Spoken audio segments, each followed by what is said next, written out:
We've practiced to practice. What do you mean by that?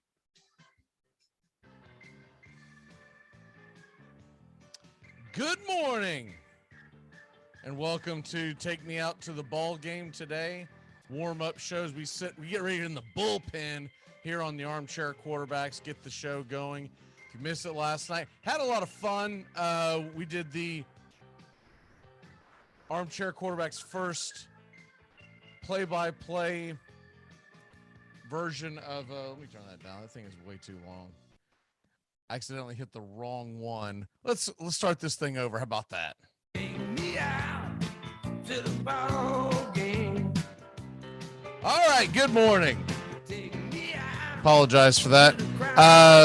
We did our first Monday night football game last night, and here on the Armchair Quarterbacks, had a lot of fun. Stephen Trostrom,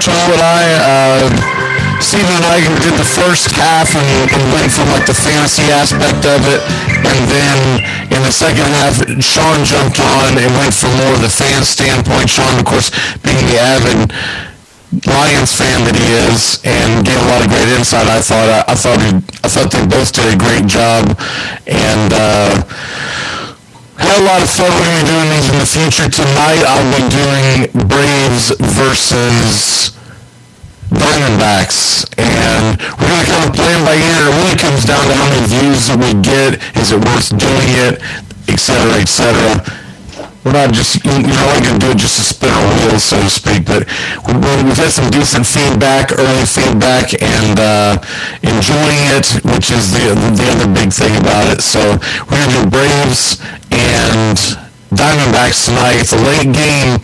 They don't come back home until next week, so unfortunately they're on the left coast all week, but I'm going to stay up late and do it anyways because it's important for the Braves, and I think it's a good opportunity for us to maybe get a little exposure, because we don't get enough shares, I can tell you that right now. I see that database every day, and not enough folks share our show, so we're going to try this in a different way. Looking at last night's game, Green Bay did what Green Bay was expecting to do. They blew out the Lions. They won 35-17. But I'll tell you what, the Lions impressed me. They really did. The Lions went out and they played a really good game in the first half. They actually had the lead, and then they could not get it together in the second half. And that's where it all fell apart. There were turnovers. One was not really Jared Goff's doing. It was the wet ball. There was a little bit of rain there in Detroit. The ball just slipped out of his hands.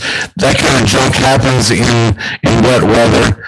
And the dumbfounding thing to me was, and we talked about it in real time at the time, was Dan Campbell not going for a field goal when he's down 21-17. He went for a touchdown. It was not like a 4th and inches. It was 4th and about 2 or 3. It was not going to be an easy get. They get the incomplete pass, and the next thing you know, the game gets out of hand because Green Bay gets the ball, they go down, they score, makes it 28-17, and at the time I was mentioning to Sean that had they gone for the field goal, the worst case scenario, the next time you hit the ball back, is that you're going to be down one score in a 2-point conversion, but it's going to be manageable. When you go down, and I've always believed this, I know what they say, you got to score touchdowns to beat the powerhouse and blah, blah, blah. And that's true, but you got to look at the game situation. And the game situation at the time, to me, was keep them in as long as you can, because if you keep yourself in the game and you continue to put pressure, what you're going to do is you might find yourself in a situation where they are asked to play under a little bit of pressure in the fourth quarter, and you never know what's going to happen, especially with the weather that mentality that I alluded to. Instead, they kind of let them play with house money. They knew that they're up 21-17 and the ball in the beloved favorite, they were able to play a lot cleaner, right? A lot smoother, and they went down and scored, and at 28-17, you're putting a lot of pressure on the Detroit Lions to have to go out there and score, and now you're going to have to score twice. You're going to have to outscore them the rest of the way 2-1, and that's asking a lot for a team that is already behind the 8 ball because they're going up against a much more formidable opponent, and we all know that. It doesn't take a rocket science to tell you that. You look at the rosters, and Green Bay's roster is much better than Detroit's roster. But outside of that, when we can compartmentalize that and put that aside, you are asking a team on the road to now outscore 2-1. And so I just thought it was a terrible game call. I got the gist of it and why Dan Campbell's doing it. And at this point, he probably coaches it a little different if this is year 2 or 3 and he's worried about keeping his job. He knows that he's not under any pressure at Detroit to win. They want to see competitive games, and I know Campbell was probably looking at it as well. I'll be in the locker room here, and I'll be able to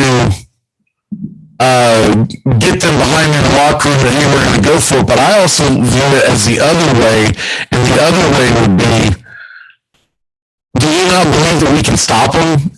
Is that what's going on here? Do you just absolutely believe that we cannot stop them any way, shape, or form? And so you kind of get distraught when stuff like that goes down, and you're looking around, the defense is saying, well, they're going for touchdowns because they believe that Green Bay is going to score a touchdown every time they touch the ball. The field goal's not going to do us any good. Because if you put the shoe on the other foot and Green Bay's down 21-17, it's 4th and 2 or 4th and 3. Green Bay's going to go and kick the field goal because they're telling you we're going to hedge our bets that we're going to be more productive over the next quarter and a half than you're going to be. And so I believe you lose a little confidence there and you put a lot of pressure on Goff. And then the dumbfounding one was it down quite a bit in the 4th quarter. At this point, the game's essentially over, but if you're going to have a rally, this is the time to do it. Then went to the 4th, down on the time it was 35-17. They punt. So we're at punting. If you're going to go for it, then go for it throughout the rest of the game. This isn't college football. You don't care how much you lose by. You only care that you don't lose. And you can look at it as, well, there's a tiebreaker at the offseason. Yeah, whatever. The chances of that coming down to that are slim to none. So it was very, very questionable. And I've been on record saying that I don't necessarily believe that Dan Campbell is the guy, right? That I'm not convinced that he is the guy going forward. But I will say this, I do believe that his team's playing pretty well.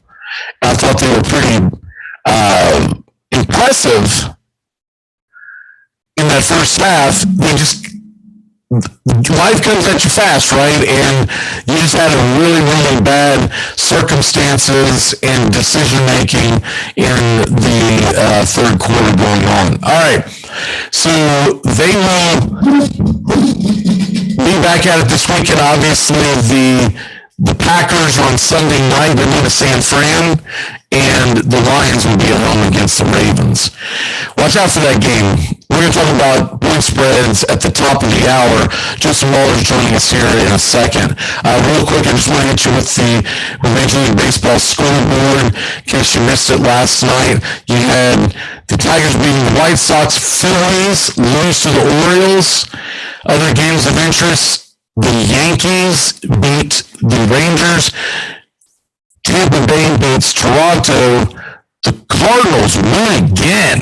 They win in Milwaukee 5-2. Houston pounds the Angels 10-0. And the Mariners Mariners win 4-2 over the A's, and the Atlanta Braves out west, they went 11-4, really got the bats going in the fifth inning, scoring 7 home runs. Adam Duvall hit an absolute monster shot. That was a 483-footer, and the Atlanta Braves win. So this is what your standings look like before we reset here and get ready for Justin coming in here any second. In the American League, Tampa's now 7 games up on Boston. You're just a few. Their magic number is just 5 to clinch the division now. So White Sox are cruising. Their magic number's 2. The Astros are in cruise control as well. Their magic number is 6.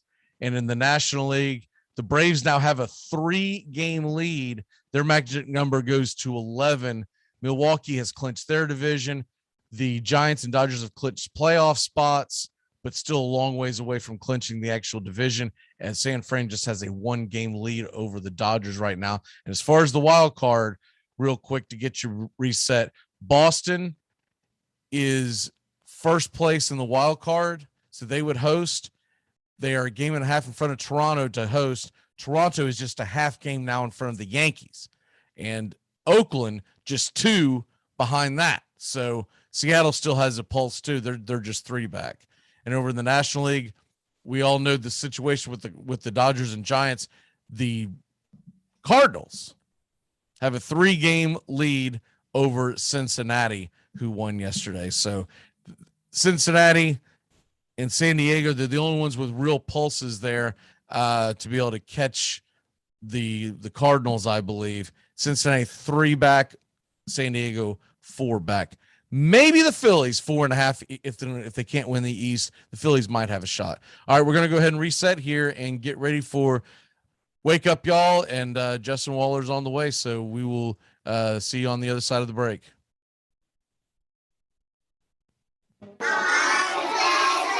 Allegiance to the flag of the United States of America and to the republic for which it stands, one nation, under God, indivisible, with liberty and justice for all. And then he posted a bunch of naked pics of me online, and that was the last straw. Oh my God. That's disgusting. I- Naked pics online? Where? Where did he post those? I don't know, one of those disgusting ex-girlfriend porno sites. Oh, those disgusting ex-girlfriend porno sites. I mean, there's so many of them, though. Which one? Okay. CBS Sports Radio. You're listening to the Armchair Quarterbacks on CBS Sports Radio, #1 sports station.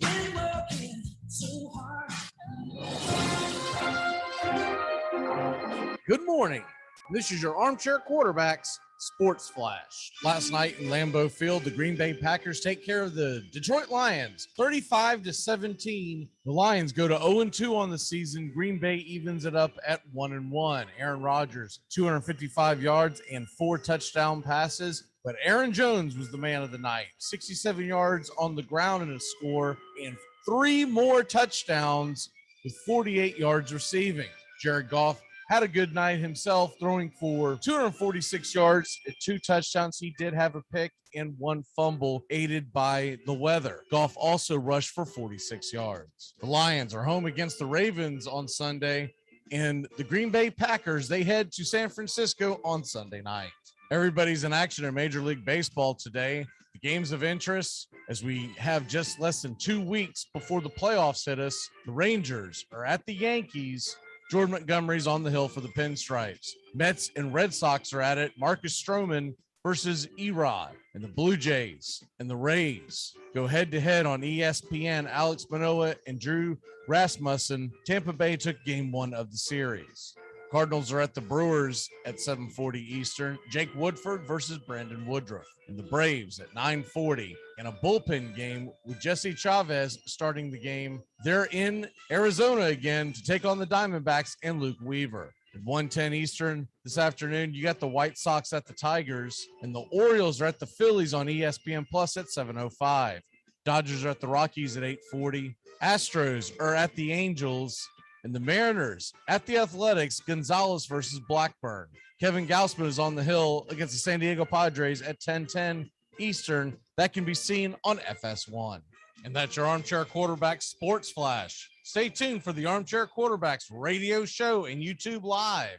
Please like, subscribe, and share our show today. The Armchair Quarterbacks, your first choice for sports talk, live from the First Coast. That's what's wrong with most of our athletes today. We don't practice to be great. We don't practice to be dominant. We practice to practice. What do you mean by that, Prime? I'm glad you asked. We practice counting the number of periods. We practice understanding how much time we got left. We practice just to get through practice. We cutting deals in practice. You go soft, I go soft. We don't practice to be done. When I ask you, what was your purpose of practice? You ain't got no answer for me. I'm gonna ask you, what is your purpose of practice? I don't care if you practice at work. I don't care if you practice with your relationship. I don't care if you practice in any endeavor you choose to do. What is your purpose for practice? I practiced to be the best ever. So every time I walked on that field, I had a purpose for my practice. True. Armchair.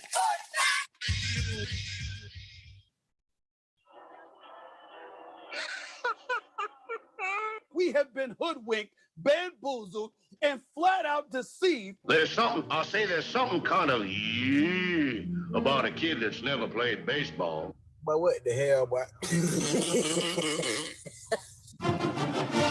Make sure to listen to the Armchair Quarterbacks. Good enough for us down here in the bayou. Go Tigers and the Armchair Quarterbacks. Good morning. Armchair. YouTube Live. CBS Sports Radio station.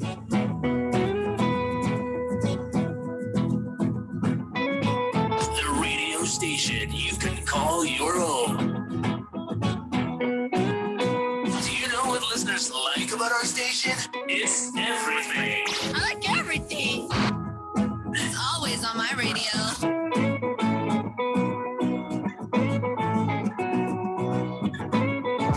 We never stop the music, except for now, when I talk.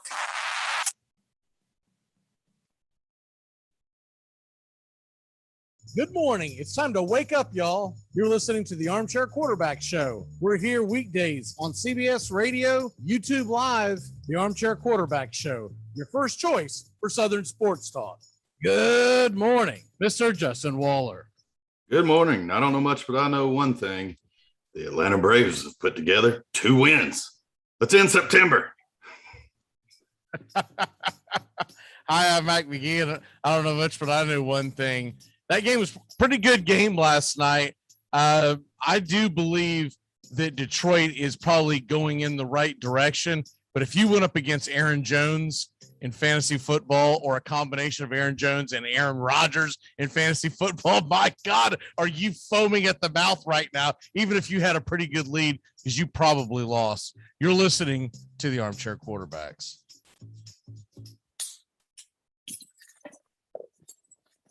Armchair. Community Access Channel. Quarterback, he's full of beer and he's full of snacks. The All-American man. Hey, howdy, hi, top of the morning to you. Welcome to the Armchair Quarterback Radio Show. Justin Waller and Mac McGee. Justin, how are you, sir? Trying to dry out, Mac. Just looking for some sunshine. Been day 2 of flooding. Just school's closed, and yeah, tired of it. Thought I was landlocked. Didn't have to worry about hurricanes. Can y'all keep these to coastal areas, please? Has the weather subsided out there? Light rain at this point. Just looks like I live on the West Coast.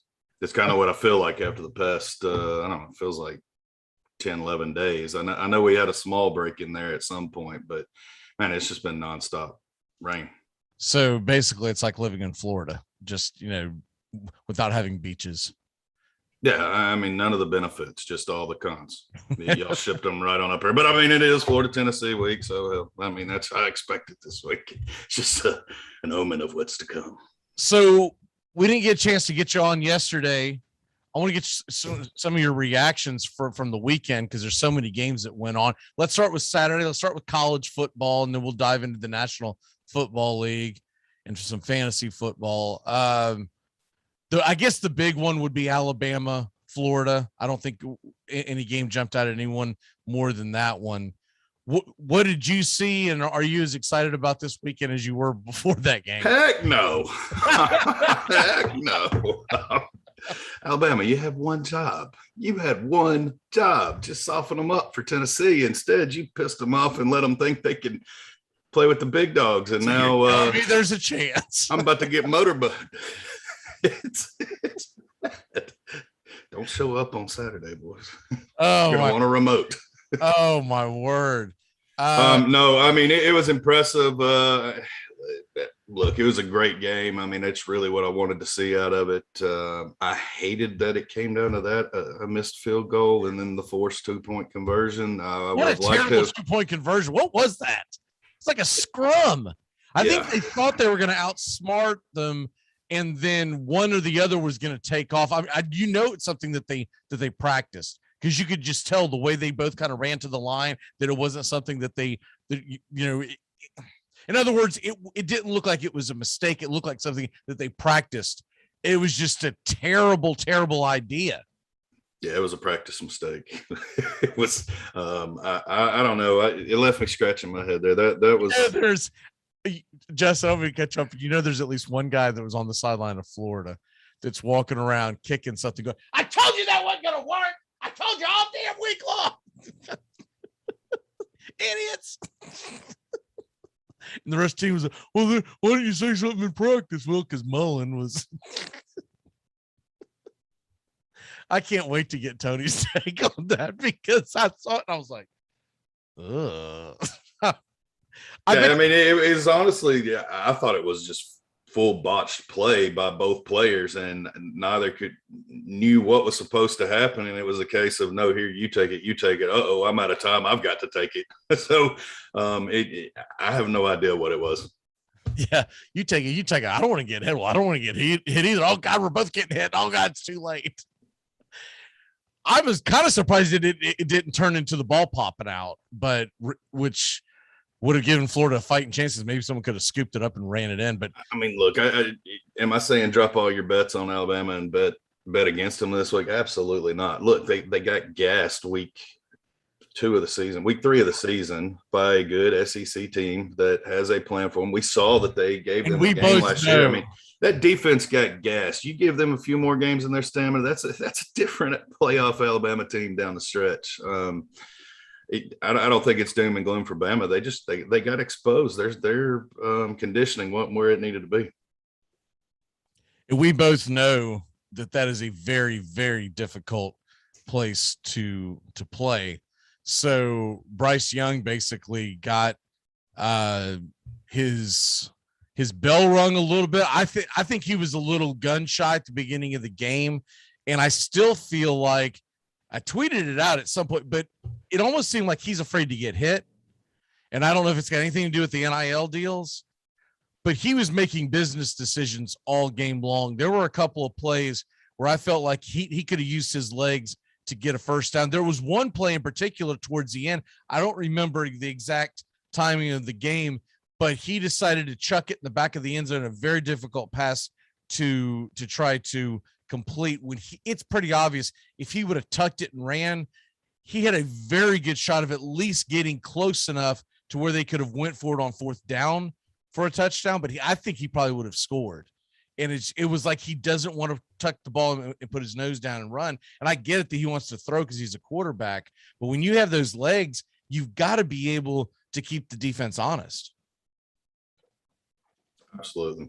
And aside from that one, really the other big one, I mean, there were a couple of just personal interest to me, but Clemson, Georgia Tech was the amazing game there. That Georgia Tech even had a chance at the end. Clemson's struggling the way that they are. Their offense just doesn't look good. And I caught NC State last night plus 340, I believe. So threw a little cheddar at that to see if Wolfpack can't pull something off Saturday in Raleigh. There are 3 good home dogs this week. You've They got really Arkansas almost- and Stanford. Sorry, I didn't mean to cut you off. No. I was going to say NC State almost did it last year because remember that was a COVID game for Trevor, and it was that game, and then there was also the Boston College game. And Ugalele, it took him a while to get going. I think that was the Boston College game where he came roaring back and had the incredible comeback. But that's really all we saw of him. We saw him do that. We saw Ugalele have a pretty good game against Notre Dame as well.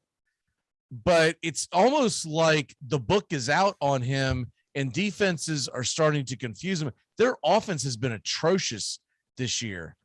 Look, we know they got a world-class defense, and the weather might have had something to do with the Georgia State game because there was a lightning delay and all that, but they scored no offensive touchdowns against Georgia. And they scored 14 total points against Georgia Tech, who is not to be confused with the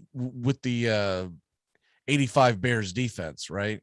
So I think NC State absolutely has a chance. I don't believe the ACC is going to get a team in the playoffs this year because I do believe Clemson is going to lose one more game. I don't know where, but they're going to lose at least one more game. And when they do, no one else in the ACC is going to have a good enough record, good enough ranking to be able to sneak in there. So that does open the door for a lot of people in a lot of other conferences, mainly the Pac-12, where Oregon continues to chug along, or the Big Ten. You've got Penn State with their big win against Auburn, and you've got Iowa, who looks like that they're going to be formidable. I agree. I mean, I think the Penn State win was big. I don't know that Auburn was the juggernaut that little numbers said that they were, but I think you're definitely going to see probably representation out of the Pac-12 this year. I don't think they get left out.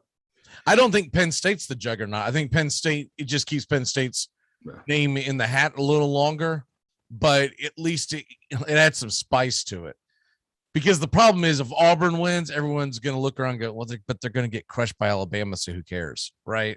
So Penn State wins. It gives you a little bit of freshness, a little bit of newness. I'm starving for fresh bodies in that college football playoffs. I'm sick and tired of seeing the Alabama, Clemson, Ohio State Invitational every single year. We already got Ohio State to get a loss. We get them one more loss, we can get rid of them.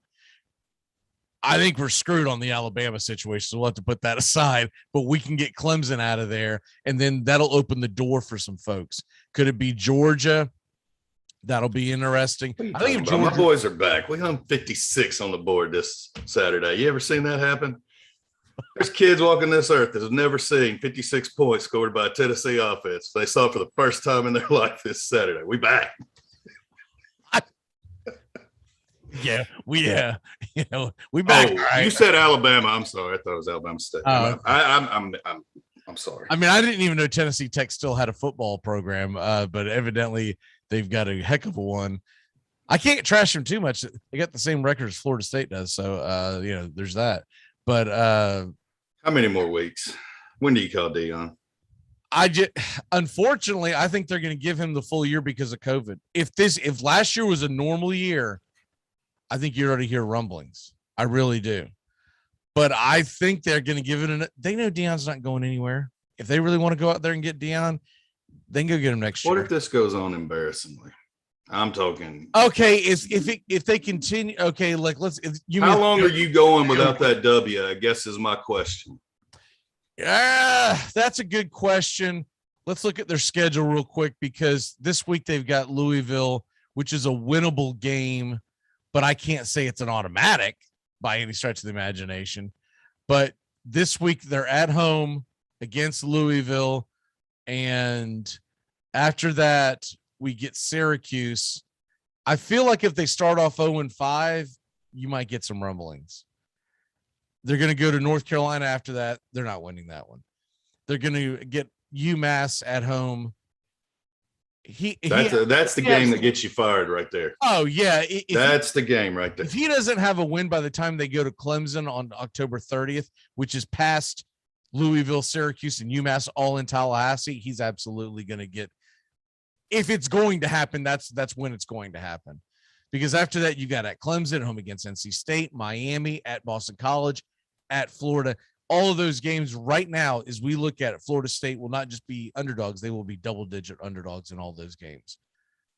Miami, maybe 9.5, because Miami doesn't look very good either, but Miami should beat Florida State. Boston College should beat Florida State. Florida should beat Florida State, NC State, Clemson, North Carolina. That's at least 6 more losses. So that's bare minimum in my head, 8 losses this year. That means 4-8 is the ceiling.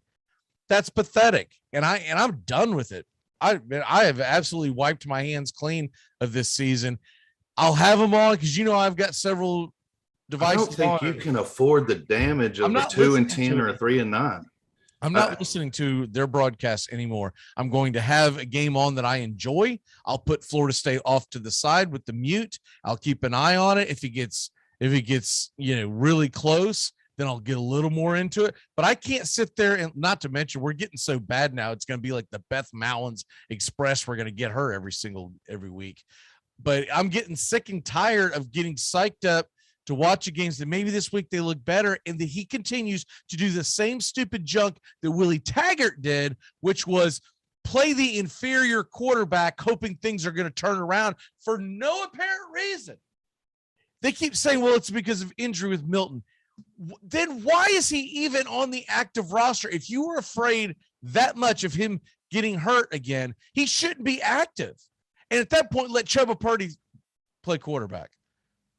Because Jordan Travis is a disaster, and the people that like him, there's some really backdoor reasons why some of the people like him. But the people that like him, they can't see the realization, which is he's not a good college football quarterback.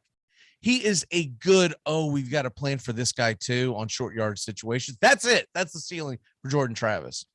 He's basically a guy that can run your wildcat, who can throw the ball a little better than a running back, right? But when he comes into the game, Justin, you can see the safety's helmets from the snap position. That's not a good idea. That's not a good thing. That means that they do not respect that guy's arm whatsoever, and they're cramming the line, which means Joshua Corbin can't get going. It's a disaster. I think the defense has a little more to it this year, but they're on the field so much because the offense is such trash. The secondary at Florida State is questionable, but I believe that their interior line play and their linebackers are a little better than they were last year. And everyone keeps going, well, we got all these guys coming. They're not going to come to Florida State if they're 2-8. They're not going to do it. Why would you? I couldn't tell a kid, oh, yeah, come on in. Why? I mean, and that's where the question originated from was, you say you would give him a free pass, and I don't think you can, especially because the damage that right there could do. Everybody's gone. Hopefully they pick Tennessee. It's a great place. Same weather apparently. Yeah, I mean, I agree. Look, at this point, one of their ex-players said it best. His name's escaping right now, but he was on CBS HQ the other day. Played for the Steelers. He said at this point, if you are going to decide to come to Florida State, it is because you've always wanted to be a Florida State Seminole, and you want to represent what that meant, and that you want to bring it back. But you're not coming to Florida State at this point because you see something on the field that you're impressed by. And there was a kid, he's a big recruit. I'm not going to throw his name out there because I don't want a bunch of people adding him because he's a kid. But he came out on a Instagram and said, I'm still all in. I'm coming. Y'all don't believe the hype. But that's one guy. And he's either a 4 or 5 star recruit. That's one guy, right? This isn't basketball. You can't turn the program around because one guy wants to come play for you. And so that's where I'm at. I'm just like, I've got to see it. He's got to start putting W's up before I start saying Mike Norvell is going to make it to year 4. I don't think they'll fire him this year because they're looking at last year being a throwaway year, and they're looking, this is his first year. And in some ways that's true, but in other ways, you got to see some kind of, when it looks worse every single week and they keep putting that moron in there. And I don't even like to kill Travis over this. It's not his fault that the coaching staff is stupid. It's just not. He's probably like, all right, yeah, I'll get out there and play. I'm having fun playing quarterback. I'm in college. I'm not going to the NFL. Why not? In his heart of hearts, he thinks he can compete, but he doesn't every single week. I normally see this drops back to pass, and then he's just panics, and he either takes off running, but runs right into the line because there's a jailbreak. So anyways, we'll move on from that. Thanks for getting my blood pressure up this morning. I mean, I was just waiting to crack you with a sorry, dude. I mean, I didn't realize it was going to be a traumatic. Well, I'm more ticked off at the Florida State fan base than anyone else, because there's this blind faith that Mike Norvell is going to be the guy that leads us out of the darkness. And I don't think it is. I think they're doing a bad job vetting these coaches, from Willie Taggart to Mike Norvell. It seems like it seems like the moment is too big for them. And with Norvell, I think he's particularly hard-headed about, so I think he's babying the hell out of Milton. Milton wants to get out there and play. Milton knows that if there's any chance of him playing on the next level, he's got to get snaps. I guarantee you, if you ask that kid, he wants to be in there. He's not worried about injury, right? So if you're going to be that concerned, then you need to go, Milton, we're not going to have you active today. Because if Travis gets injured, we're going to put Purdy in. What the hell? What is putting that guy in helping anything? Because if you're going to turn it around, Jordan Travis will not be under center when it happens. He just won't, unless it's some goofy trick play. Let's go ahead and get into the National Football League. Titans had a big W. Looked like that they were going to lose. They were getting their butts handed to them, and then they turned it around. And first of all, I almost had a stroke in overtime when they did not call intentional grounding / safety on that on the play with Russell Wilson where they called him down at the 1 yard line, which is an absolute joke. But they did get the win. What did you see? I didn't see that one clearly for multiple reasons, but I was still fuming over the non-touchdown of Julio Jones. But what I saw was we finally quit beating our head against the wall and did a little play action on first down and actually threw to this dude by the name of Jones. I know he's new. Where's number 2? They paid a lot of money for him. And Tannehill finally got his timing with him and realized. So weird with that number 2 on, by the way. It's just I keep thinking it's a practice squad guy coming in. I honestly, first time I'm like, who is this guy? And yeah, for obvious reasons, he can't have the one here. So, but no, it was nice to see. And I don't know, man. I think they should flip flop that and say, AJ Brown, you need to pick another number. Well, I mean, he could have the 11s, but he can't have one that's retired. Right, but I'm talking about he needs to have. He wore number 11 in Atlanta, I believe. I'm pretty sure. Right, but that was the only number that AJ would trade to.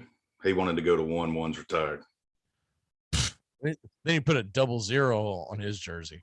How many times that guy's going to drop the ball, man? It was 3 or 4 times on Sunday. Skillet hands. Yeah, he did not have a great week, and he hasn't had a great 2 years. Since that first rookie year, he has been a disaster. Now, I'm not saying I'm giving up on him, but Justin, what can they do with this guy to get him to where he catches a pass, just a normal pass? He's dropping these balls. It's got to at some point have Tannehill going, I don't know if I want to throw over there, dude. I mean, you're going to have to put somebody at the other end of the field and just all night long. He's going to stand there and catch balls. You don't go to bed. He gets. I don't know what you have to do to fix it, but he's got to get it under control. Because I mean, he's a vital piece. He is that deep vertical that can actually open up Julio. Because if not, they're just going to slide the double coverage to Julio, which we're seeing, and then you play Brown man, and he's not catching the ball. Right now, I'm putting my worst defensive back on AJ Brown. I'm doubling Julio. I'm putting my second best defensive back on Chester Rogers and saying, to heck with this. You're gonna have to burn me, baby.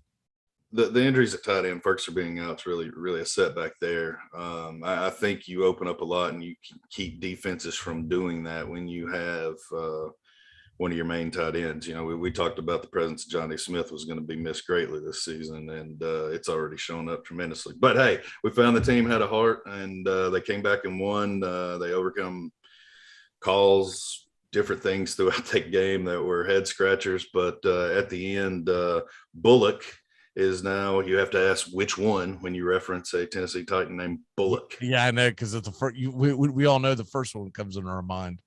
Yeah, well, now there's two because the kid had a phenomenal game. Well, the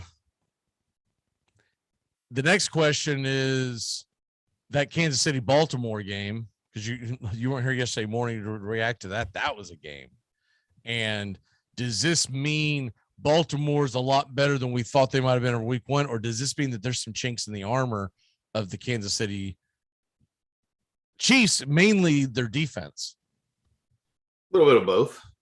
I mean, I think being in Baltimore helps at home, coming off the game they came off, emotional high. Chiefs on the road.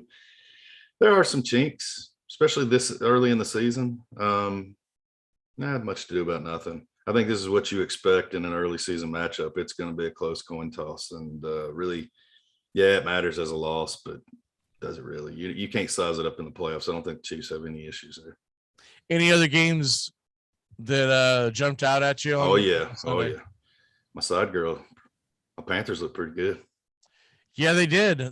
They pulled up the. I didn't look upon that as an upset. I thought it was ridiculous that they were underdogs at home to a Saints team that had won one game, right? And it was a game that you could tell that Green Bay had come out flat. And I think it's a situation where the Saints probably beat the Panthers in New Orleans, and the Panthers are going to beat the Saints in Carolina. I think they're pretty evenly based teams, and I don't feel like the Saints played a particularly good game, but I felt like that you can't take that away from the Panthers. Darnold played a very solid game. Do you think now sitting at 2-0 that they have a realistic shot here of making a run at a wild card? Because the division's over. If no one has figured this out, the division's over. The Buccaneers are beating the brakes off of everybody. Dude is he's gonna break all sorts of records. He keeps this up. This is phenomenal. He's talking about playing till he's 50. Would you stop it? You're not gonna give anyone else a chance. I'll be dead by the time you freaking retire, you jerk. Thanks, John Robinson. Pass on that one. Like, Ryan Tannehill. I mean, you had the opportunity. I'll tell you the game that impressed me the most was Derek Carr and the Raiders going in and beating the Steelers. That was an impressive win. Yes. And considering, not to mention, I know they're not technically all the way West Coast, but they are out there in the Western time zone. I believe they're in the Western time zone. Maybe they're Mountain, but anyway, it's close enough. They go out there after a Monday night game, short week, early kickoff against the Steelers team that's coming off a big win against Buffalo, and Derek Carr throws for over 300 yards. I was thoroughly impressed by that. Carson Wentz breaking ankles. I mean, spraining his own. That one was so I don't even know how you somehow he hurt both ankles. I don't even know how you do that, but that's Titans opponent this week. So get your rest and get well. Yeah, by Sunday. I know they're going to try to push him out there, but I'll be shocked if he makes. I don't think you can. If you're any question at all, you can't. Especially if you know you have to roll a backup and you chance or you take a loss this week, you can't afford to aggravate that, and it'll be a multi-week injury. I mean, there's just no way you can put him out there. If it wasn't the opponent, I'd say he's definitely going to sit. But if you lose, you're going to now be essentially 3 games out of first place, because the Titans would be 2-1. You would be 0-3. And to me, it's a 2-team race in that division.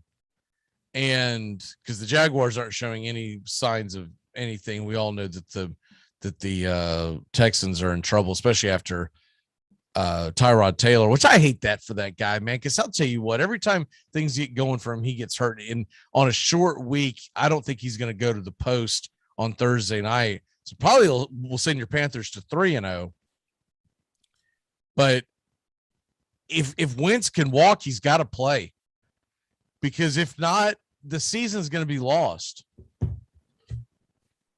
I mean, that's fine. You can put him back there, but I'm going to tell you this much. I actually saw a pass rush. Anybody that watched the Titans this week, we saw something we haven't seen before in a long time. 2 sacks on one drive and 2 forced fourth downs. Just stupid roughing the kicker kept the drive alive. But that is something that a Titans fan has not seen from the defense in probably 4 or 5 years. Yeah, I was actually starting to think that they were paying guys off to get back there. I was like, where's this been? So if they want to put a non-mobile Wentz in the backfield, I mean, I don't think that's a good idea, but maybe they do. But have you watched this other junk though that with East? I mean, he's terrible. We got a question here for do I trade Kelsey for Carson and Hawkinson? Trade Travis Kelsey for Chris Carson and Hawkinson. It really depends on if you do need the help at running back. I believe Hawkinson is a top 6 tight end. Why not trade to get Carson? I know Kelsey's elite, but I believe that you do make the trade there. And then we got another question. I just traded CEH for Eckler in a PPR format. Who won? The guy who got Eckler. I think that was a very you traded CEH and you got Eckler, you won. I don't see, I mean, barring an injury, Eckler is going to do much bigger things than CEH, don't you think? I mean, I would think. I think the Eckler definitely won on that trade. Yeah, but I started a running back that was out yesterday because I didn't pay attention, so I'm an idiot. And as far as the Kelsey for Hawkinson and Carson, I mean, I think I would do it if I need help at running back. If I'm loaded at running back, I don't want to lose Kelsey. But if you drafted Kelsey, you probably punted on a running back in the draft. And wouldn't you do that? I would say so. And I mean, you obviously, I don't think Hawkinson's that big a drop off. I mean, I've been a favorite on that. We're seeing that Goff has got rapport with him, going to him. I don't think that offense is dead. Now, I mean, granted, he's not going to be the target machine that Kelsey is. He's at 66 yards and a touchdown, 8 receptions, 9 targets. We did the game here last night, play by play, and just watching it in real time, you could tell that they were trying to get Hawkinson the ball because he's the most dangerous guy to have on your team to get the ball in the hands on Detroit. So I believe if he's healthy, Hawkinson's going to average at least 9 targets a game. And Detroit's defense isn't very good. They're going to be throwing a lot. I don't think it's a huge drop off, to be honest with you. So yeah, Rusher, you definitely won the trade there. And I won't reveal the entire name there, but Mr. Clapp, I think I would do it.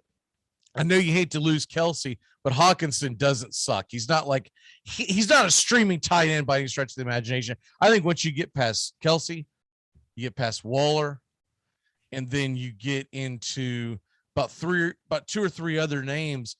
Hawkinson's right there. I've got Hawkinson in my top 6. I need John Robinson to land. But let's talk real football. I need Darren Waller to become a Tennessee Titan. Yeah, I don't know if that's going to happen, buddy. I know you'd love it. Be able to go out there and get that jersey with your name on it. But I think the best way to get a Waller with the Titans jersey on is for you just, I want that authentic, man. I think you need to go to the NFL store and just, get you one dialed up. We're coming to the break. What is your walk-off for the day, sir? By the time I'm back, we should be knee deep in the Ryder Cup. So USA, baby. Let's dominate.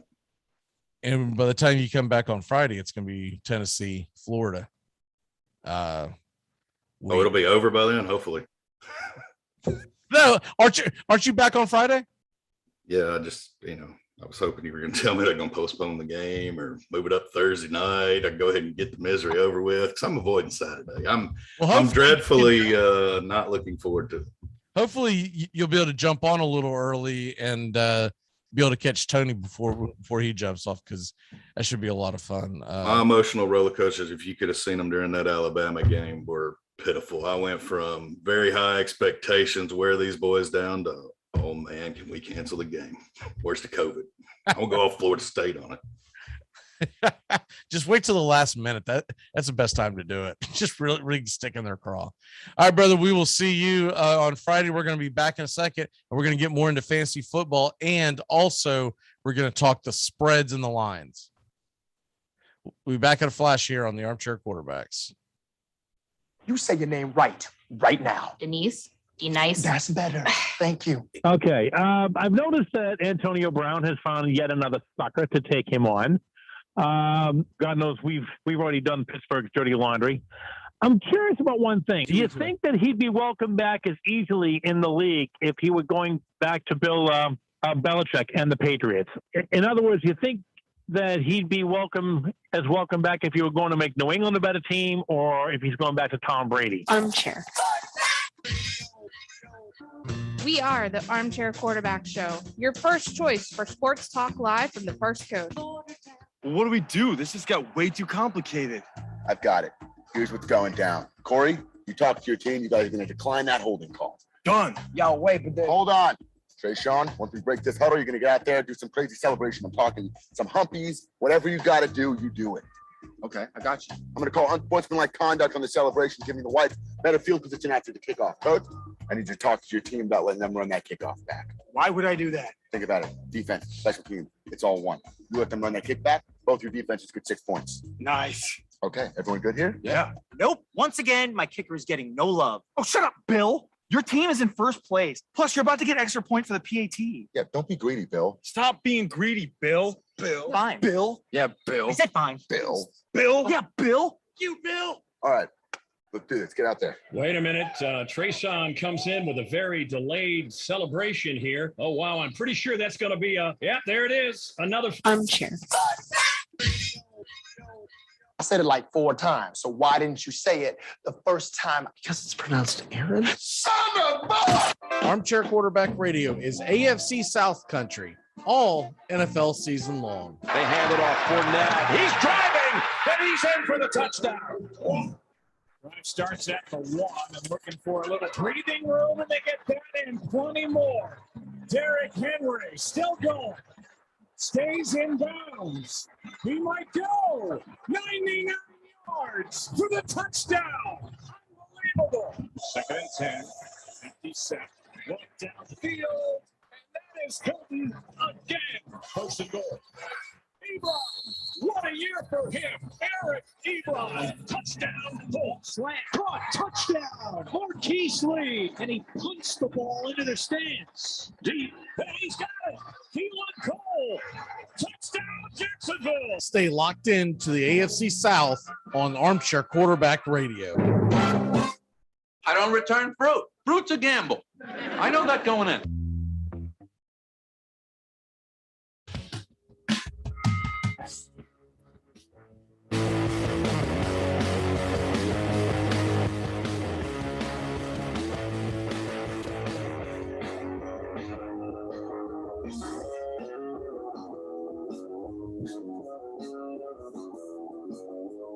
We are back live here from the Armchair Quarterback Studios, and it's time to get into a little fantasy football, a little lines against the spread. Fear not, Aaron Rodgers and Aaron Jones owners. They went off last night, 4 touchdowns apiece, as the Packers win 35-17. Everyone's going to make a bigger deal out of this than what it really is. The Lions are not a very good team. We saw that. Look, originally San Francisco had blown out the Lions in week 1, and then they kind of got complacent and they let them back in the game because it was such a close game. I don't think people really were expecting what they saw last night, which was eventually, because they're so limited on defense as far as the talent goes, that eventually the opposing offense is going to wear you down. And that's what we got here on week number 2, just well as week number 1. You just don't have the firepower on defense to prevent an efficient offense from pretty much scoring at will. It'll be interesting to see what Detroit does this weekend when they take on Baltimore. It's going to be a short week, but at least it's at home. So you like that if you're a fan of the Detroit Lions, but at the same token, Baltimore's defense hasn't looked that great either. So we might have a pretty high scoring game. Excuse me. Let me see, allergies kicking my butt again. Let's go ahead and get into those lines real quick, as looking at the early lines in the National Football League.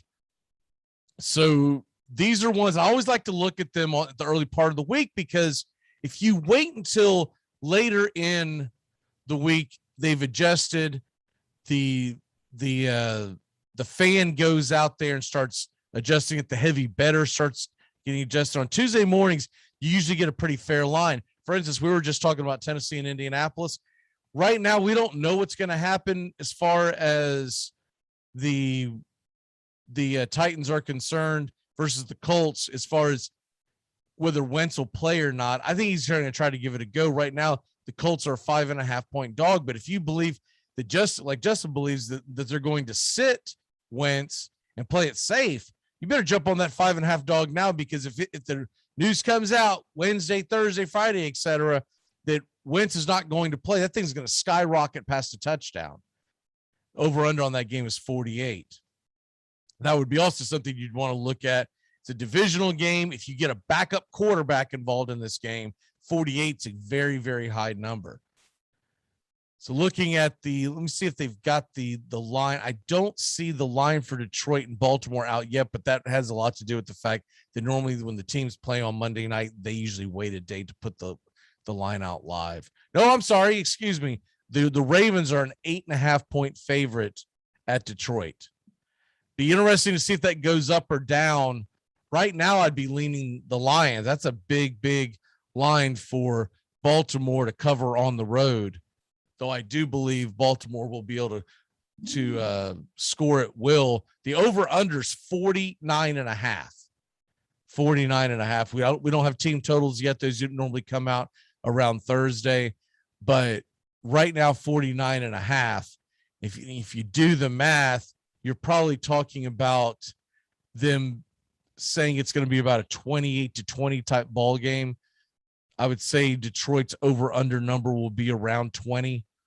And Baltimore's over-under will be around 28.5 would be my guess. So probably 20. If I was to guess, I'd say 20.5 and 28.5. That I would have to see a couple more things on the injury front, but right now, I think where I'd be leaning most is taking the Lions and the points. That's a lot of points to give up on the road in the National Football League. No matter how bad you think the team may be, they covered against San Francisco. I think San Francisco's roster to a man is better than Baltimore's, and the line is pretty close to that. I want to say that line was 9 at kickoff. Washington football team is getting 10 points. There's some big lines out there in the NFL, and they don't normally cover. But the Washington football team is getting 10 points. That's coming off the 35-0 shellacking that the Buffalo did to Miami. They're at home. And then, of course, Washington does not have Ryan Fitzpatrick. Washington's also going to be, 11 days past the Giants game? They've had a lot of time to prep for this game. I'm really liking that Washington +10, because you got to figure the defense is going to be rested. They ought to play pretty well. And it's not like Heineke's terrible. It's a very decent quarterback. That'll be an interesting game. I'm kind of leaning with Washington right now at the +10. some of the other lines that are going on, and then we will get into college football, a little bit of fantasy football, and who you want to pick up, because this is Waiver Wire Tuesday, and a lot of stuff going on. Normally, I try to do a specific video. I don't know if I'll have time today because I have to get ready for the Braves Arizona game tonight. Plus, there's other stuff I have to do work-wise in my life. So that's good. That's going to be a hard stretch to pull, but we'll try to get into it a little bit on the waiver wire rankings as far as who I think you should be going out and getting. We'll do that here in just 1 second. Let me finish up with the point spreads. Ones that jump out at me early. A lot of these are not really that shocking. I like to point out the ones that you're like, wow, you better jump on this sucker quick. And another one that's pretty interesting, but this all comes down to who plays quarterback.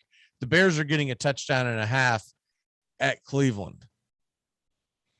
But you're playing with fool's gold right now, because if you wait to find out who's going to play quarterback, I think the betting public will bring it down if it's Justin Fields. And I think just because of the rookie factor, if that line goes down a little bit, which it probably will by kickoff, Cleveland covering feels like a pretty good get. The Giants are a 3-point favorite at home against the Falcons. Falcons have looked atrocious, and it's a road game, and the Giants have 10, 11 days to get ready for this. The Giants are in must-win now mode. I like the Giants there at the early part of the week. We'll grab a couple more early on. The Thursday night game. Houston's getting 7.5 points. Over-under's 44. I like the over in that one, even with Davis Mills behind center.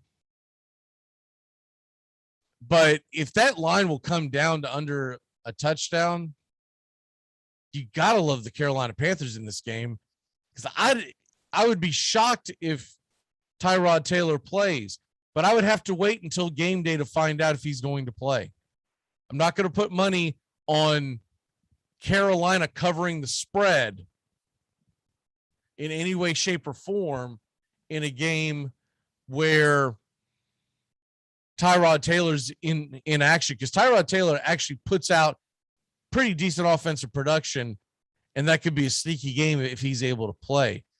But considering it's a hamstring, it's a short week, you don't like your chances of him being able to play. All right, fantasy football.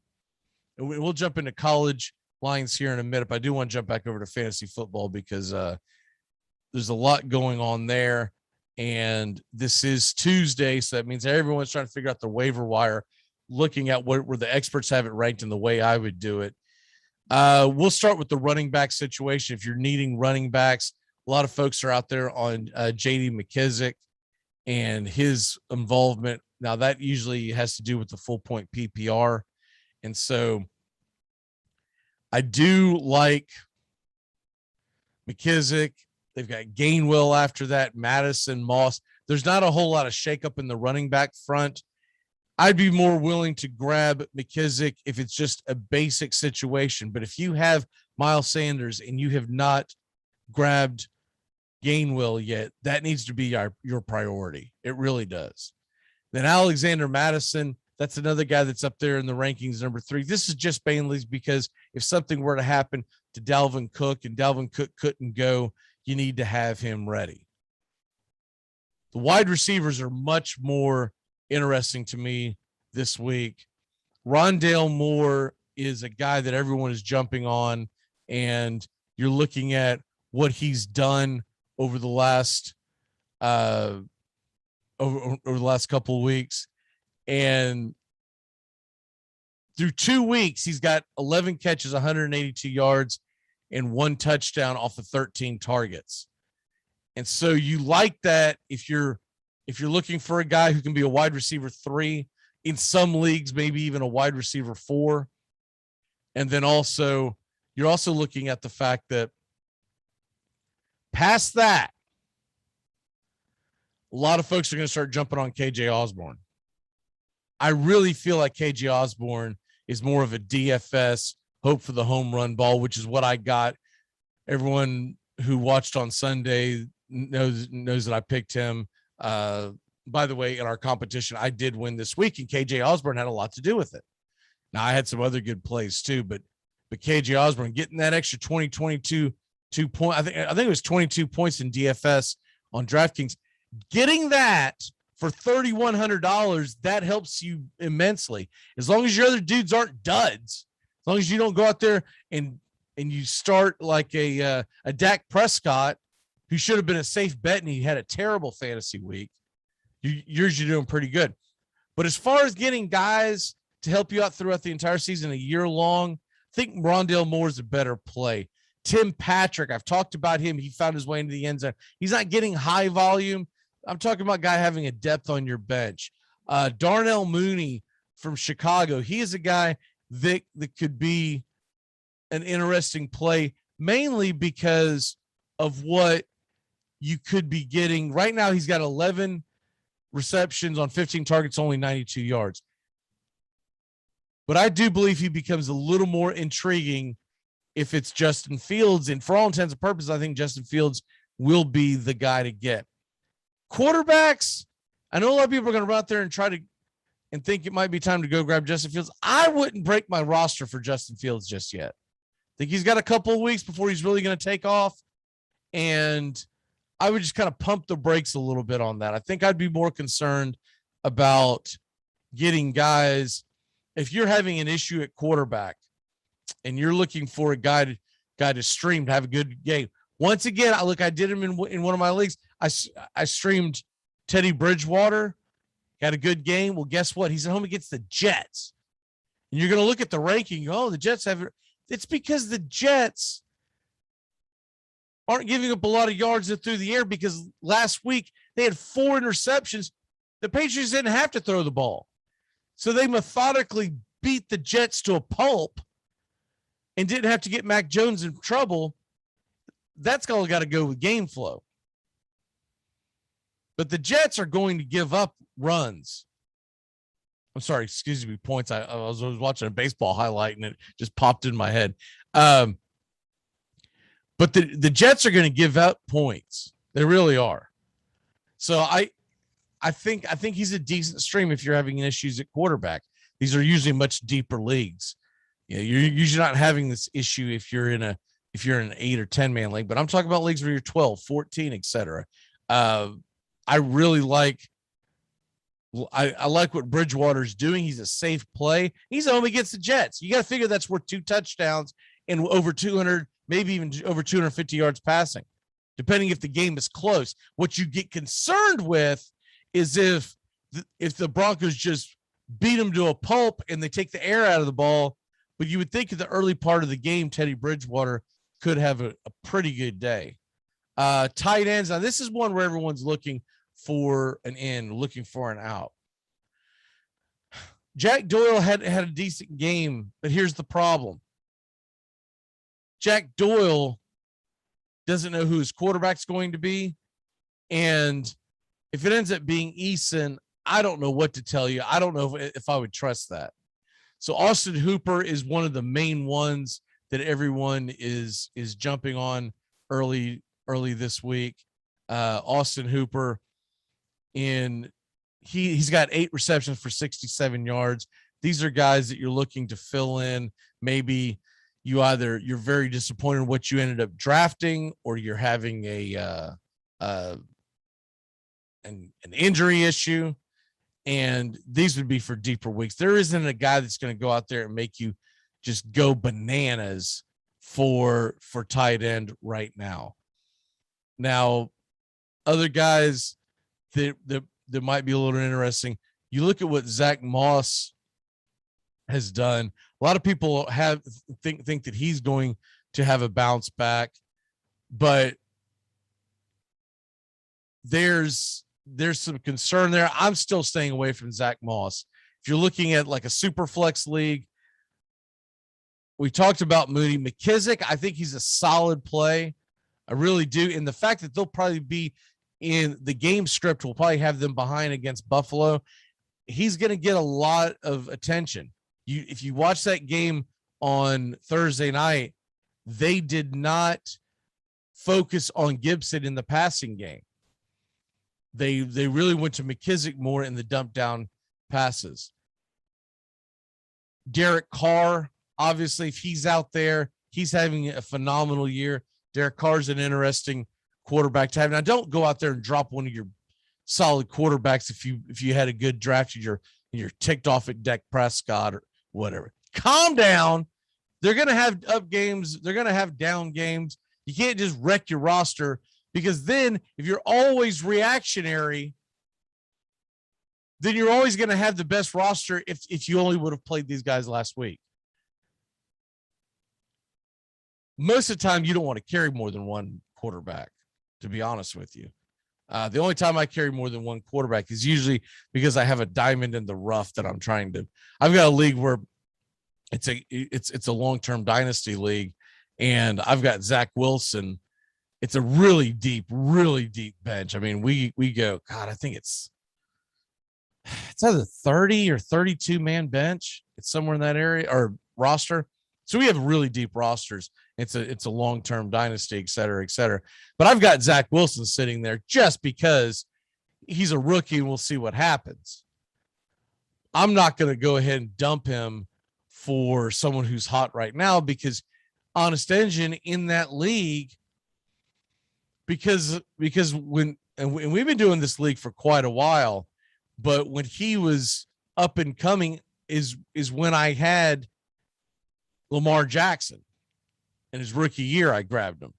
So I'm not benching Lamar Jackson for Derek Carr anytime, anyway, anyways. And I've got I think I've got 3 quarterbacks on that roster. But my point is, don't wreck your roster because a guy's had a couple of good games. He's still going to probably look like he did on the back of his football cards last year. And what Derek Carr tends to do, he tends to do this number. He goes up and down. You just about time you're like, dude, this guy's becoming one of the best quarterbacks in National Football League. Then he'll throw 3 interceptions and they'll blow a game. You're like, oh man, this guy sucks. So it's particularly this year more than any other year. Fantasy football is a grind because we got an extra week to the season. The NFL got an extra week to the season. And so we look at that. The lines out in Vegas for college football. Just going to grab the big games because these are of note. Notre Dame is at Wisconsin, and that's a big game that's not getting a lot of flair. I think it will by the time we get to game time. But Notre Dame's at Wisconsin. Notre Dame is a 5.5 point dog. 47 is the over-under. I think it's a really low over-under. I expect that to be a little higher scoring than that. What else do we have on the early kickoffs? The Boston College Eagles are getting 2.5 against Missouri. That is an SEC bias bet. I'm going to do some investigating and make sure that there's not something that I'm missing there. But Boston College should not be an underdog to Missouri. Not at home. If it was in Missouri, fair enough. Georgia 35-point favorite against Vanderbilt. Now remember last week I said this is ridiculous. South Carolina 31.5, and they covered. I don't think Vandy can cover. Vandy may not score against Georgia. Vandy may not score against Georgia, and so you think Vandy's defense is going to be able to hold them under 35 points? Because that's what I'd be looking at. That's exactly what I would be looking at. Now, the way they're playing it out here, they're saying the score will be 35-16 Georgia. You think Vandy's going to score 16 points? I'll be anxious to see what the team total is there. I'm hoping it's under 10. Oh, I'm sorry. I'm hoping it's 10 or more. The way it's being laid out here in the early part of the week, it looks like it's going to be 16. If it's 16, I'll take Georgia all day long to shut down that Vanderbilt offense. The next one on the docket, you got LSU minus 2.5 against Mississippi State. And that to me is a is an interesting one because we're going to find out what LSU has. They've been very Jekyll and Hyde along with Mississippi State over the last couple of years. And remember, Mississippi State does have the big upset against LSU last year, but both teams seem to be going south. The 3:30 kickoffs, the ones that a lot of people are always jacked up about, we don't have the big games like we normally have this weekend at 3:30. I don't really know why. I don't understand why Notre Dame, Wisconsin isn't 3:30 kickoff. You do have Iowa State in action, but they're playing Baylor. Okay, whatever. But NC State, Clemson, Justin alluded to this earlier. The Wolfpack's getting 10 points. It's very, very tempting to take the Wolfpack on that one. Rutgers is getting 18.5 points against Michigan. I think that might be an overcorrection by the market, and it should be interesting. I'll do my matchups and get more into this on Thursday and Friday, but I'm really favoring I do this on a blind eye on Tuesday, and then I start looking at my matchups and seeing why certain lines might be certain ways. But Rutgers getting 18.5 is very, very tempting. Texas A&M minus 5.5 at Arkansas. That's an interesting one. Arkansas has looked really good, and they are the home team. Florida, Tennessee, we talked about that earlier today. Florida, a 20-point favorite. A 20-point favorite against the Vols. That sounds about right. And I think I'd be a little nervous to take it either way. The Vols have looked good against really bad opponents. They have not looked good outside of that. And so I have my concerns if Tennessee's going to be able to go tit for tat. And because it's a night game in the swamp, Tennessee normally plays terrible and does some really goofy things on the night games against Florida. It was a couple of years ago. Was it 3 years ago? Maybe that game was in Knoxville, where they had just turnover of turnover of turnover, almost like they play tight. We'll see what happens with that. Nebraska's getting 5.5 at Michigan State. Michigan State looks good. We're going to find out if they are for real as they're going to play Nebraska. Now, they're both coming off big games, big emotional games, and we'll see what we come with that. The national game of the week, I'm trying to figure out which one it could be. None of them jump out at me, so I'm gonna have to look this up for a tomorrow or whatnot, but nothing jumps out at me at this at all. And I don't know what the ABC game of the week could be, but there's nothing particularly jaw-dropping, to be honest with you. I think I want to be more locked into baseball this Saturday evening than I will be anything else. See if you got any late games. Doesn't look like anything was really jumping off the board at me. So we will revisit this obviously later in the week. All right. It's time to turn back time and get the hell on out of here. As tonight, remember, Braves, Diamondbacks, 9:40 Eastern.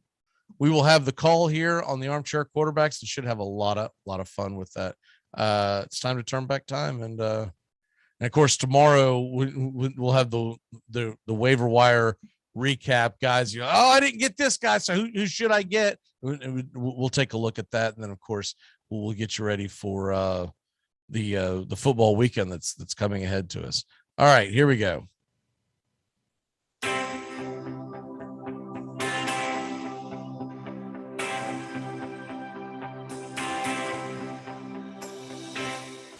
On this date, 1975, Gaylord Perry goes the distance, limiting Chicago to 6 hits in the team's 8-2 win at White Sox Park. The victory gives the Rangers right-hander the identical career win-loss record of 215 and 174 of his brother, released by the A's in August.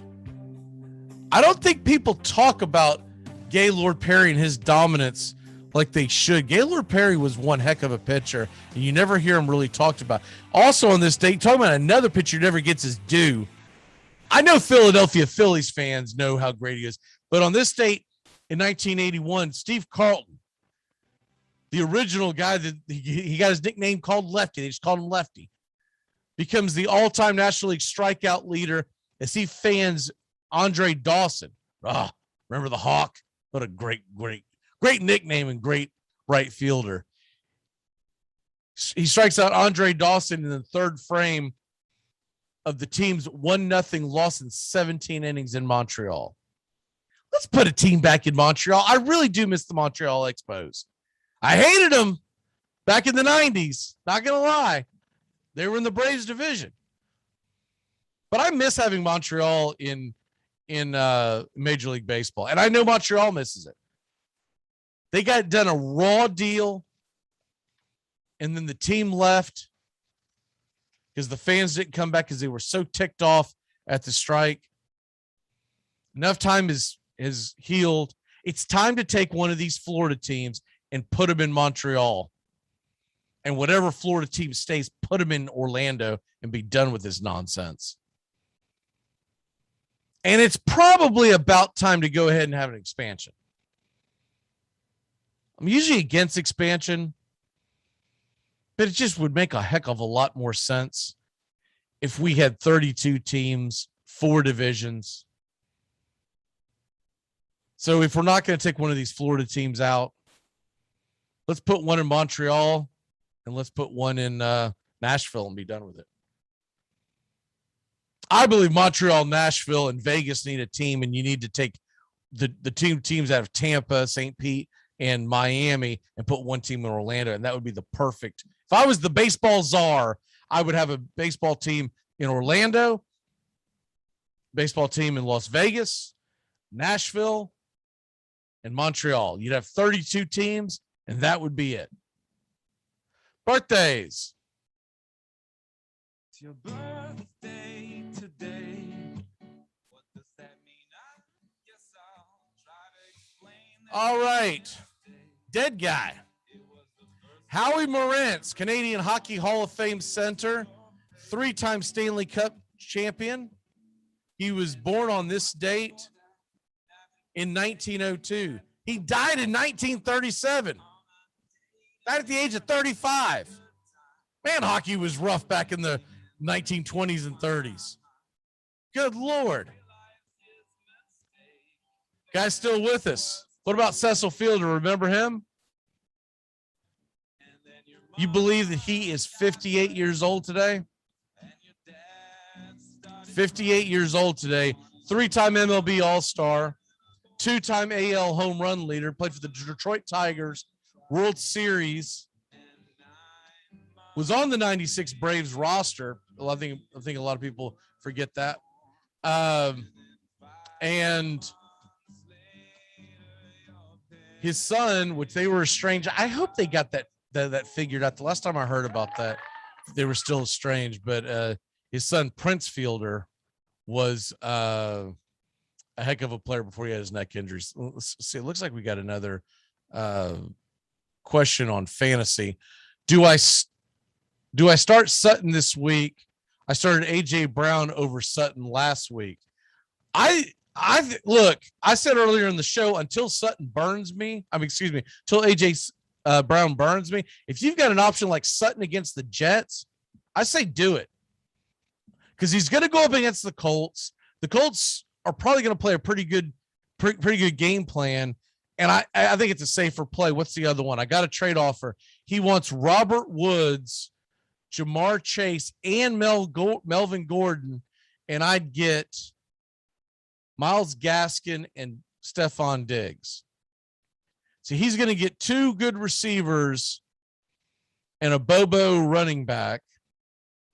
And you're going to get an elite receiver and a very solid running back. So first of all, if you take the trade, I believe long-term you're going to improve at running back, because by the end of the season, by the middle of the season, it's going to be the Javonte Williams show in Denver, though it doesn't look like it right now. Melvin Gordon has a pitch count on him, and he's only going to have a ceiling so high. Gaskin is going to get the majority of the touches in Miami. The real question is, do you have the depth at receiver and flex to be able to say goodbye to Woods and Jamar Chase to improve up to a number 1? The go after a championship in me wants to take the deal. I want Gaskins mainly because I want Stephon Diggs, because I believe I could put him in an elite position, and you have a much easier time throughout the year finding receivers out on the waiver wire that are serviceable, like a wide receiver 3, wide receiver 4, flex. There's only a handful of elite receivers, and Diggs is definitely one of them. And as far as Gaskin goes, I think Gaskin is just as he's right now. He's and he does have Javonte Williams. Maybe you see. I mean, is it a deal where you could trade Diggs for Woods and Chase? If not, I still think I would take the deal, because if you can trade Woods and Chase and get Diggs, the Gordon and Gaskin thing to me is pretty evenly matched. I would see if you could possibly just do the one receiver for the two receivers. But if he won't do that, I don't see a downside of having Gaskin along as opposed to Gordon. I get it that you have Williams as your backup, but I do believe that by when it's all said and done, by like week 7 or 8, he's going to be the starter. And see, my bench is Javonte Williams, Melvin Gordon. He's got Boyd and Judy and Chase Edmonds, Tua Tagovailoa, Will Fuller, Marvin Jones. The first thing I would do is try to upgrade my quarterback, by the way, because Tua is just not going to be a serviceable quarterback in fantasy. But Marvin Jones, it's a 2-quarterback league. Okay. I don't know what you have available out on the waiver wire, but there's got to be something better than Tua, unless it's a really deep 2-quarterback league. So Judy is in the IR. All right, and you've got, I'd say I'd probably pull the trigger, because you've got Chase Edmonds. If something were to happen to Gaskin, I don't know if this is a PPR league, but Chase Edmonds has a high upside on the PPR. I like Marvin Jones a lot. Will Fuller, I have a big question mark because his quarterback is the nicest thing I can say about it. His quarterback is questionable at best. And so, yeah, I think I would do it. I would much rather, in your position, trade Diggs for the 2 receivers, Woods and Chase. But if he's really wanting Melvin Gordon, it wouldn't hurt you to give him up and still get Gaskins back. His main lineup in a 10-team super flex is McCaffrey, Allen, Kyle Murray, Swift, Robert Woods. So you would switch out Woods and put Diggs in there. Deontay Johnson, George Kittle, Jamar Chase. I'm thinking that Chase is one of your flexes, so you could slide in. Yeah, I think I would do it, to be honest with you. But if you could pull it off and not have to give up Melvin Gordon because you have Javonte Williams, see if you can do that. But if he really wants Melvin Gordon, strike while the iron's hot, because we see what happens to Melvin Gordon every year. He starts off at a peak, and people still have that in their head of what he did week 1, where we had the big game. Remember, that was off of one run. It was a busted secondary play. And so I think I would do that, Rendon. It seems like to me it'd be a good play. And if there's another quarterback out there on your waiver wire, I would get aggressive, because Tua is going to be an issue all year long. And I'll tell you an interesting stash for some of y'all in the 2-quarterback leagues. The obvious names are out there, but keep an eye on what's going on in Miami. If Tua cannot play, they're going to kick the tires on this trade for Deshaun Watson. And though logic tells us that he shouldn't be able to play, that he should be getting some kind of suspension, the league has not handed down a suspension yet. And I saw a report yesterday where they said that the Texans, because of what's going on with Tyrod Taylor, they are reaching out to the league as early as this morning to find out what in the heck is going to go on with this because you keep leaving it up to us. But we need a quarterback to play Thursday night. Are we allowed to put Deshaun Watson in? And if so, why can't we trade him? So here's my 2 cents on that. Remember, every Sunday morning, 10 a.m. to noon, we're all here. The gang's all here, and we do the handicappers. We'll take all your stardom systems, trade questions, DFS, all that kind of stuff. And then we're here throughout the week. We're here Monday through Saturday night. College football's here at 8:30 a.m. Eastern. Have a great day, y'all. Good luck on the waiver wire, and we'll be here to react tomorrow. Thanks for tuning in, and please like and subscribe today. The more people who watch, the more often we can do this. We'll see you tomorrow. Goodbye, sweetheart. Well, it's time to go. We're back tomorrow with another show. Well, unless we're fired, we'll talk to you then. Goodbye, sweetheart. Goodbye. Goodbye. Guys and gals, it's time to go. We'll see you on the next show. Same bat time, same bat channel. Thanks for listening to the Armchair Quarterbacks on these CBS Sports affiliates and catching the show on YouTube Live. We're here weekdays. Find Armchair Quarterbacks on YouTube Live today. Please subscribe and share and take us everywhere you go. The Armchair Quarterbacks, your first choice for Southern sports talk, live from the First Coast. Gonna get another cigarette, please. Can I get